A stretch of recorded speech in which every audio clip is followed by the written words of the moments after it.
dan masih di Blak-Blakan bersama Cagup dan Cagup DKI Jakarta. Eksklusif streaming di Detikcom. Dan sekarang masih bersama Mas Anies Baswedan dan juga Bang Sandiaga Uno. Kita udah rame-rame banget seru-seruan tadi ya, sampai ngelenong, sampai palang pintu pun di Detikcom ada ya. Siap. Tapi ini masih ada beberapa host lagi yang masih mau memandu Blak-Blakan. Ini saking banyaknya kita seleksi loh. Jadi banyak banget yang mau jadi host gitu ya, kita seleksi sampai ada 7 host ini. Sebelum aku invite host berikutnya, ada video terkait voters milenial, mereka yang baru pertama kali memilih di Pilkada DKI 2017 ini.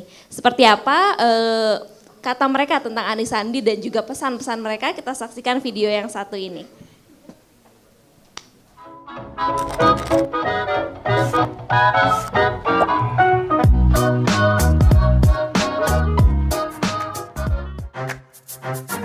Oh sama, konsisten. Saya milih Anies lah. Ahok tuh tongonnya sembarangan sih, menurut saya mulutnya sembarangan gitu. Makanya saya lebih milih Anies karena Anies lebih santun. Ya apa-apa salam, minta salam tempel aja paling sama Pak Anies mah. Saya sih cuma bilang tolonglah bersikap yang lebih baik Pak. Akan memilih nomor 3 lagi. Oke. Nggak pernah ganti yang lainnya. Dan itu udah idola saya juga yang ketiga. Belajar, minta bimbingan dari dia. Mungkin saya cuma bilang terima kasih karena sudah pernah membangun Jakarta.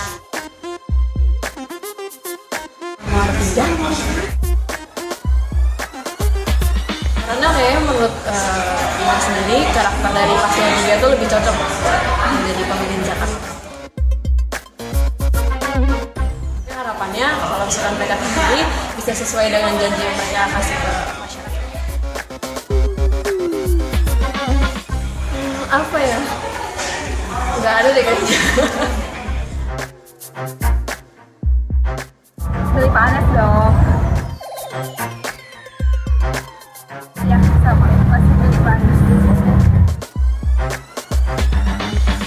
Aku bakal terus kasih semangat buat Pak Anies supaya menang di putaran kali ini. Dan aku bakal bilang semangat untuk bisa kalahin Pak Anies itu pun kalau bisa.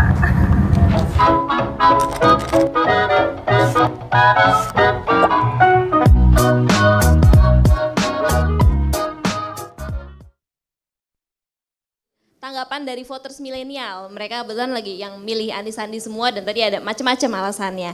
Nah kalau tadi itu video udah kita rekam lebih dulu, nah supaya lebih afdol kita datangkan voters milenialnya ke sini untuk nge-host acara Blak-Blakan ini supaya jadi suka-sukanya mereka lah acara yang mau kayak gimana ya.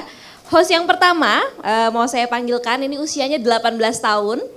18 tahun memang lahir di Jakarta dari kecil. Dan ini adalah pertama kali dia mencoblos ya, sekolah di Jakarta Utara dan dia adalah penerima KJP. Mari kita sambut, inilah Ridwan Fadoli.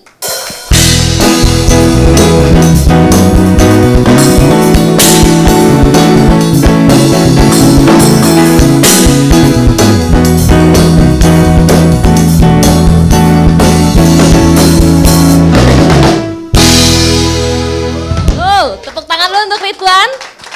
Iya Kak. Ridwan, ini kelas berapa sekarang Ridwan? Saya kelas 3 SMA. Kelas 3 SMA ya. Iya. Dan ini deg-degan gak nih mau nge-host acara? Ini live loh, ditonton. Deg-degan. Tadi sampai sempet buang air 3 kali sih. Ya ampun. Ini juga sebenarnya lagi nahan juga sih dikit. Tunggu. Jadi Tunggu sampai selesai ya. Iya. Tunggu sampai selesai ya Ridwan ya. dia tadi ngelipet ya. Ini mungkin supaya Ridwan gak deg-degan, kita sudah menghadirkan host satu lagi untuk nemenin Ridwan. Dia adalah mahasiswi Universitas Al-Azhar Indonesia dan merupakan warga Jakarta sejak lahir 20 tahun yang lalu. Nah dan sekarang kita akan sambut, ini dia Khadijah Nadira.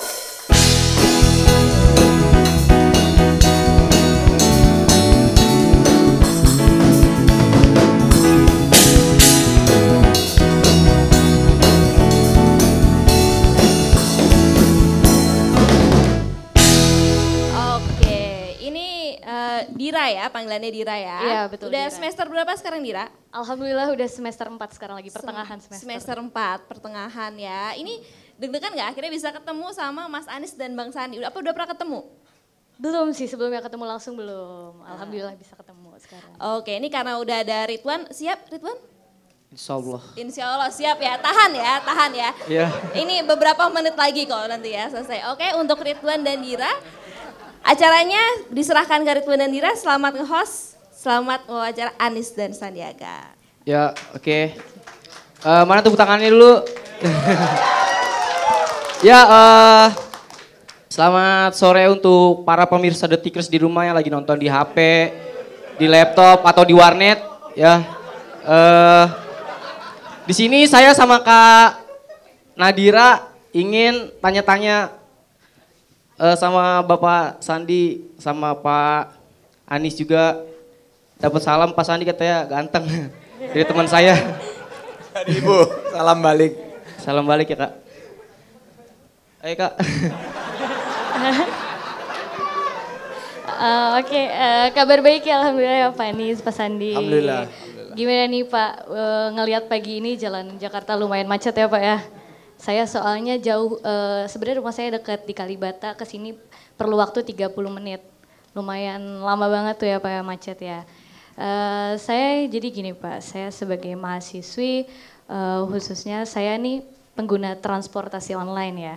Nah, saya sebagai pengguna transportasi online khususnya ojek online, saya tiap hari ke kampus itu menggunakan ojek online.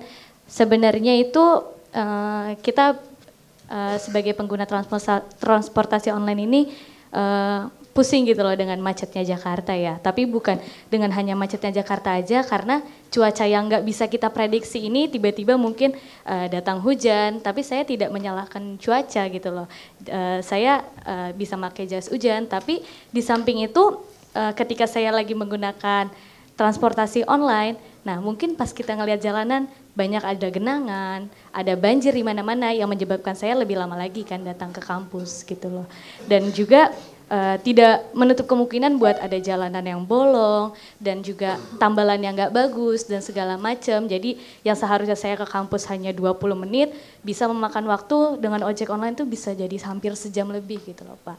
Nah, gimana ya Pak buat mengatasi hal itu semua? Karena juga banyak kabel-kabel di jalanan yang bahaya banget gitu Pak. Kalau misalkan kena petir segala macam, kabel itu jatuh kan itu kan membahayakan juga sebagai pengguna jalan raya. Nah, bagaimana kalau misalkan Bapak menjadi gubernur dan wakil gubernur DKI Jakarta untuk mengatasi hal itu? Rumit juga masalahnya Dira ya. Rumit banget Pak sebenarnya Pak. Dari mulai transportasi, macet, banjir, sampai soal kabel-kabel, jalanan bolong, ya, jalanan lubang gitu ya. Jadi banyak juga. Pak. Memang masalah di Jakarta ini banyak sekali. Banyak sekali. Nah, kita ke depan besok rencananya mau membuat agar warga dan pemerintah bisa membuat perencanaan sama-sama. Sehingga apa yang dilihat oleh warga sebagai masalah bisa langsung diselesaikan oleh pemerintah. Nah, sekarang kita udah punya nih alatnya.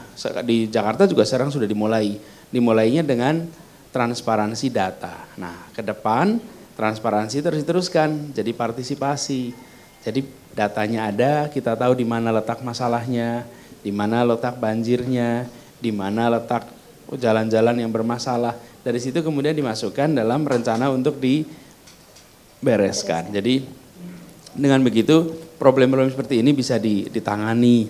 Tapi yang tidak kalah penting sebenarnya soal transportasi juga kita ingin agar transportasi umum massal itu tumbuh.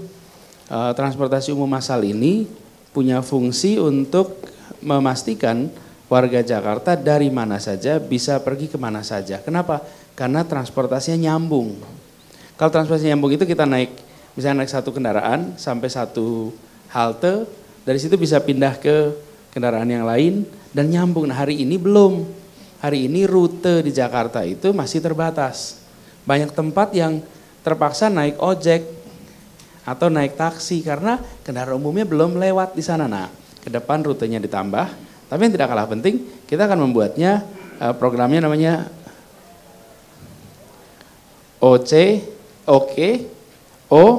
Trip. O Trip. Apa itu? Kita ingin agar satu biaya untuk seluruh rute. Jadi kalau naik kendaraan satu tujuannya jauh, pindah dari satu kendaraan lain, cukup satu biaya, yaitu Rp5.000. Rp5.000 untuk keseluruhan. Jadi dengan begitu, bukan seperti sekarang, kalau sekarang kan Transjakarta aja yang 3.500. Tapi kalau sekarang rumahnya Kalibata, nggak ada di sana rute, nggak ada. Iya, nggak ada, Pak. Jadi kalau besok kita akan sambungkan itu, namanya sistem transportasi yang terintegrasi. Nah dengan begitu nanti seperti Nadira bisa naik kendaraan umum, dan ini tidak kalah penting buat warga Jakarta. Ini kadang-kadang terlupakan. Kendaraan umum itu adalah alat untuk membangun persatuan. Kita kan nggak kerasa. Padahal kalau di kendaraan umum itu siapa saja naik di sana nggak ada kelasnya, semuanya sama. Kalau naik bus sekarang ya, kalau naik busway itu siapa saja bisa naik, bayar 3.500. Yang terjadi apa? Ada interaksi antar warga.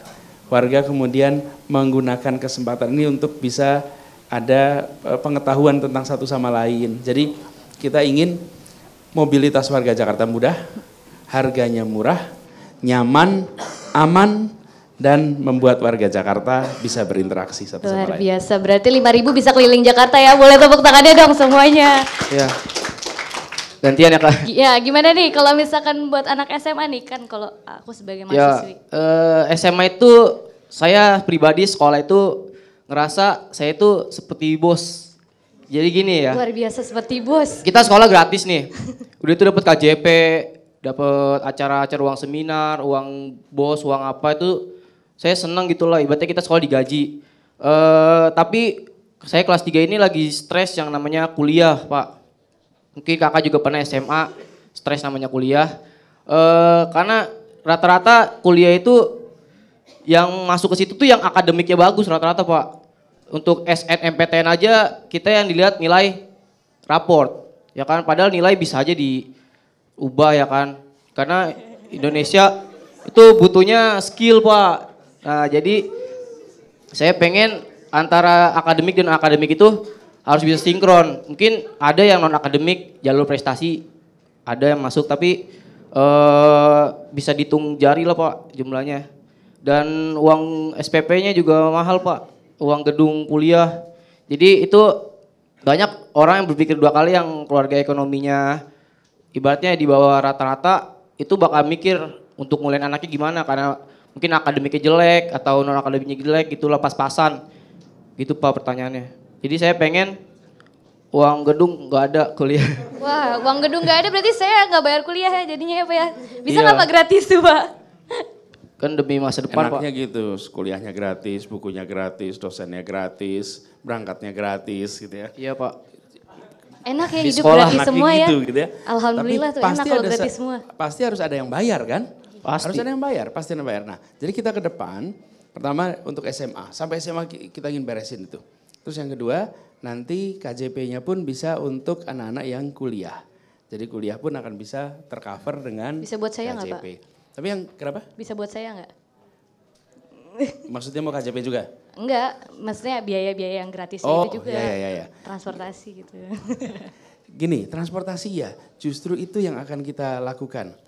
30% dari biaya sekolah, biaya kuliah, kalau kuliah enggak, biaya sekolah, itu adalah biaya transport. Dan banyak sekali warga putus sekolah karena justru berat di biaya. Bayangin kalau anaknya 4, semuanya naik kendaraan umum, tiap hari bolak-balik, itu udah ongkos yang luar biasa. Mahal banget Pak, Ya, saya jadi, ongkos. karena itu ke depan, anak sekolah, berangkat ke sekolah, pulang dari sekolah, gratis menggunakan kendaraan umum di Jakarta. Jadi dengan begitu, ini satu terobosan yang baru. Kenapa kita polanya begitu? Kalau kita nyiapin kendaraan untuk anak sekolah tuh rutenya beda-beda. Dari kampung yang sama, sekolahnya bisa beda-beda. Beda macam-macam. Kalau di beberapa negara memang itu umum. Karena itu kita jangan asal copy paste dari negara lain. Di negara lain memang satu kampung sekolahnya sama. Kalau di Jakarta dari satu kampung sekolahnya bisa beda-beda. Jadi kita kepengen nanti buat, namanya siapa tadi? Ridwan Fadoli, Pak. Ridwan Fadoli. Bung Ridwan, nanti ketika kuliah kita akan siapkan program itu. Bahkan ini yang berbeda dari yang lain. Kita akan menyiapkan pelatihan untuk anak-anak lulus SMA, bimbingan tes dibiayai oleh Pemda sehingga bisa masuk ke perguruan tinggi di Indonesia. Tapi Pak, kalau bisa saya kan mau lulus Pak, lebih cepetin lah Pak. Soalnya takutnya nggak keburu malah adik kelas saya yang dapat Pak. Anda Ridwan udah nyoblos belum? Nyoblos sudah. Oh nyoblos. Iya. Memang gini nyoblosnya nomor berapa nanti? Ya itu rahasia lah Pak. Nah, pinter nih. Gitu. Takutnya itu gini Ridwan. Ya, jadi pilkadanya nggak bisa diajuin. Pilkadanya tetap April. Tapi insya Allah dengan kebijakan seperti itu, kalaupun nggak Ridwan, adik-adiknya Ridwan akan dapat manfaatnya. Maunya sih saya Pak. Ya udahlah nggak apa-apa. Oh iya tadi mama saya pesen Pak. Katanya kalau ketemu Pak Anies sama Pak Sandi minta beasiswain gitu Pak. Nawar ya. Nanti kita akan merangkul para pemangku kepentingan dunia usaha bahwa sebagian daripada siswa kan mungkin bisa dicakup dengan KJP Plus sampai kuliah. Tapi banyak juga yang nggak bisa mendapatkan keberuntungan yang sama, tapi memiliki keinginan untuk maju ke kuliah. Nah kita belum melibatkan secara maksimal dana-dana dari dunia usaha CSR itu untuk membantu pendidikan. Padahal banyak banget teman-teman saya yang pengusaha dulu ingin membantu pendidikan. Jadi insya Allah jangan terlalu putus asa, karena kalau misalnya nanti hasilnya baik, Ridwan mungkin bisa kita salurkan ke yayasan-yayasan yang bisa memberikan beasiswa buat ke depan. Dan tadi OKO Trip itu singkatannya O-nya One Karcis, OK, O Trip 1 perjalanan. Jadi itu yang harapan kita Rp5.000 dari satu tempat ke tempat destinasi akhir. Oke, mungkin Oke, mungkin kita udahan dulu ya kayak tanya jawabnya mungkin. Kasihan mau istirahat dulu. Ya mungkin masih ada kejutan-kejutan selanjutnya di segmen berikutnya. Jadi jangan kemana-mana untuk pemirsa The Tickers yang setia. Tetap tunggu Pak Sandi dan Pak Anies. Untuk Pak Sandi dan Pak Anies untuk misi-misi ke depan untuk Jakarta. Ya jangan kemana-mana, tetap di The Tikom. Belak-belakan bersama Pak Anies dan Pak Sandi. Ya terima kasih.